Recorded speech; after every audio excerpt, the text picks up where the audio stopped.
Pandangan teologi Kristen terhadap pelaku inses.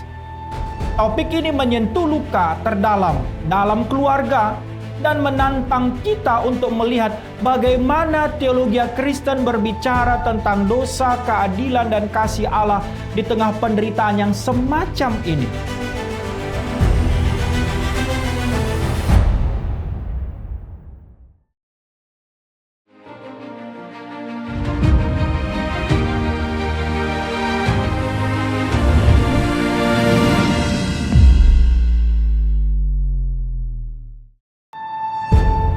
Salam sahabat IKN, selamat datang di podcast Ikatan Kristen Nusantara bersama saya Edward Purba. Apa kabar Anda hari ini? Doa saya semuanya kita dalam kasih dan damai sejahtera Tuhan Yesus Kristus.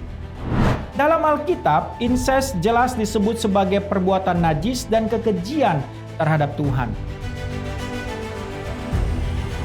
Imamat 18 ayat 6 tertulis, "Siapapun di antaramu janganlah menghampiri seorang kerabatnya yang terdekat untuk menyingkap auratnya.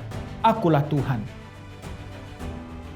Ayat-ayat berikutnya bahkan menyebut secara spesifik hubungan seperti antara paman dan keponakan atau ayah dan anak perempuan.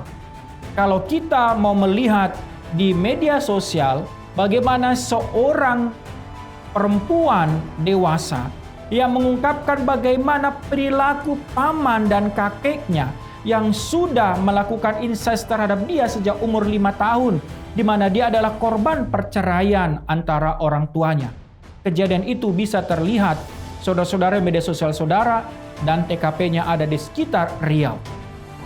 Bagi Allah, keluarga adalah tempat kasih dan perlindungan, bukan tempat pelecehan dan penyalahgunaan kuasa. Maka ketika seorang paman atau kakek melakukan inses, itu bukan hanya dosa seksual tetapi pengkhianatan terhadap kasih keluarga, penyalahgunaan otoritas, dan pelanggaran terhadap gambar Allah dalam diri korban. Seringkali orang salah paham, berpikir bahwa karena Allah penuh kasih, maka dosa sebesar apapun bisa diampuni tanpa konsekuensi. Tetapi kasih karunia tidak pernah berarti pembenaran atas dosa. Tuhan Yesus memandang atau Tuhan Yesus memang datang untuk menyelamatkan pendosa. Tetapi ia juga berkata kepada perempuan yang berzina pelaku dosa, "Pergilah dan jangan berbuat dosa lagi." Yohanes 8 ayat 11. Artinya, pertobatan sejati harus disertai perubahan nyata dan tanggung jawab.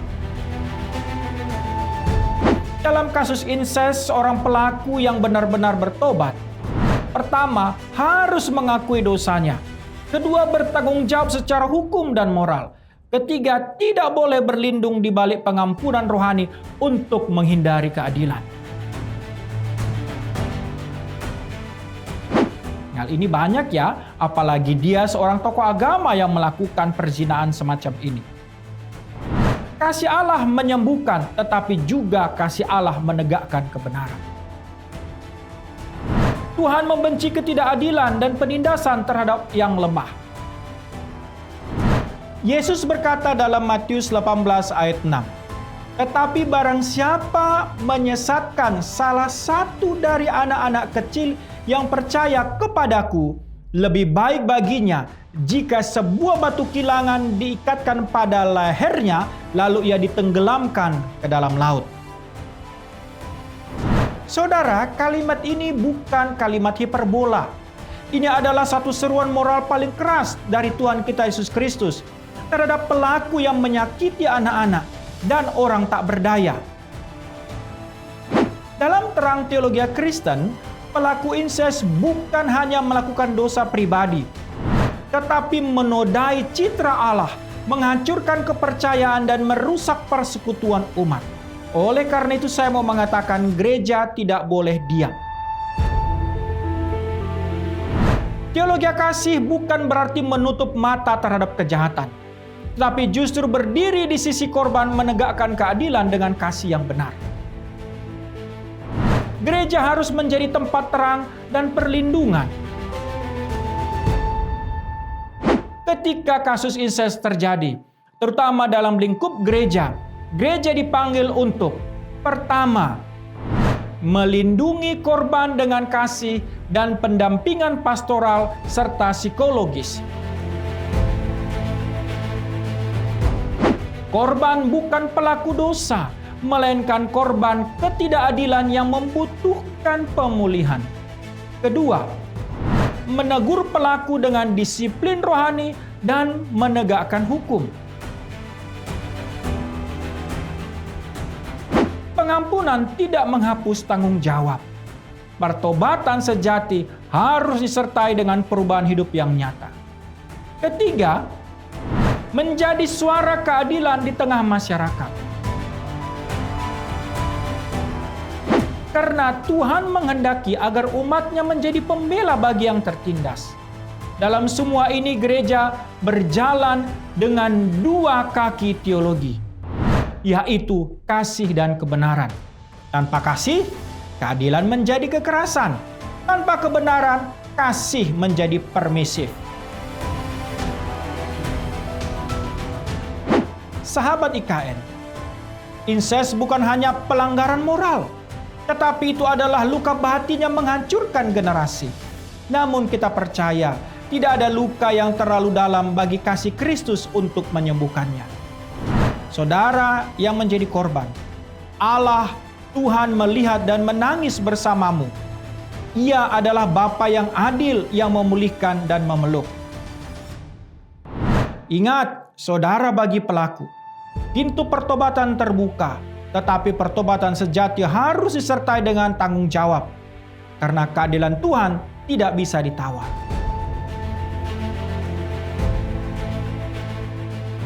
Kiranya gereja dan kita semua menjadi perpanjangan tangan Kristus, menegakkan keadilan, memulihkan yang hancur, dan membawa terang kasih di tengah kegelapan di dalam dunia ini. Saudaraku, mari warnai dunia dengan pikiran Kristus. Soli Deo Gloria.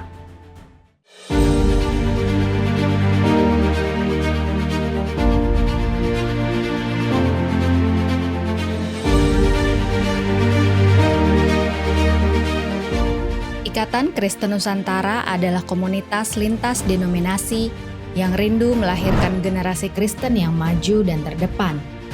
Mari berkolaborasi dan bersinergi dengan kasih untuk mencari, membina, dan mendanai anak-anak berprestasi yang terkendala biaya kuliah, lalu mengutus mereka ke dalam dunia dan mempercayakan mereka untuk mendukung gereja dan lembaga Kristen lainnya agar terus melahirkan generasi unggul dan memberitakan kabar baik supaya keselamatan yang daripada Tuhan sampai ke ujung bumi.